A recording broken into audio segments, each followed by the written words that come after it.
જિલ્લાની માંગ સાથે દિયોદરમાં આંદોલન કરવામાં આવી રહ્યું છે, ઉપવાસ કરવામાં આવી રહ્યા છે। બનાસકાંઠાથી આ સમાચાર મળી રહ્યા છે। બનાસકાંઠામાં ઓગળ જિલ્લાની માંગ સાથે દિયોદરમાં ઉપવાસ આંદોલન કરવામાં આવી રહ્યું છે। આંદોલન વચ્ચે વિધાનસભાના અધ્યક્ષ શંકર ચૌધરીનું નિવેદન સામે આવ્યું છે। ભેસાણા ગામે સામાજિક કાર્યક્રમમાં લોકોને સંબોધતા નિવેદન આપ્યું છે।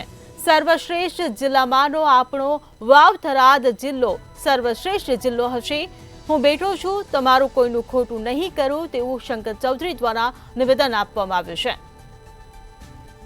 તો દિયોદરનું છેલ્લું ગામ પણ વાવ થરાદની નજીક હોવાનું શંકર ચૌધરીએ જણાવ્યું છે। વાવ થરાદ નવા જિલ્લામાં સૌનું કલ્યાણ થાય તેવી શુભકામનાઓ પણ પાઠવી છે। ભેસાણા ગામે સામાજિક કાર્યક્રમમાં લોકોને સંબોધતા આ નિવેદન આપવામાં આવ્યું છે।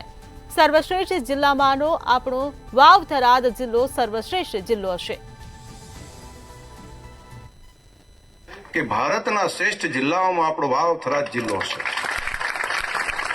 એ આધુનિકતાની સાથે હશે, એ ટેકનોલોજીની સાથે હશે, એ આર્થિક ઉપાર્જન માટેનો પણ જિલ્લો હશે, એક સુખ શાંતિ માટે, લો એન્ડ ઓર્ડર માટેનો કાયદો અને વ્યવસ્થા માટેનો હશે।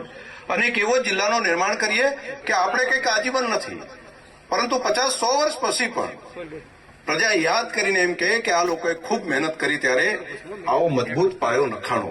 આ બધું એક ખૂબ સરસ મજાની વ્યવસ્થા કરી છે અને તમારા બધાનું હિત સાચવવા માટે બેઠો છું। એની ચિંતા ના કરતા, બધાનું ધ્યાન રહે, બધાનું પેલું કલ્યાણ થાય અને ખોટા રસ્તા ઉપર નહીં લઈ જવું, ભરોસો રાખજો। એક વખત એવું લાગતું હશે નવું હોય ત્યારે બધા આમ બધા વિચાર કરે, પરંતુ એ તમારા બધાના હિતનો વિચાર હશે, તમારા બધાની નવી પેઢીના કલ્યાણ માટેનો વિચાર હશે। આ વાતનો ભરોસો બધા રાખજો।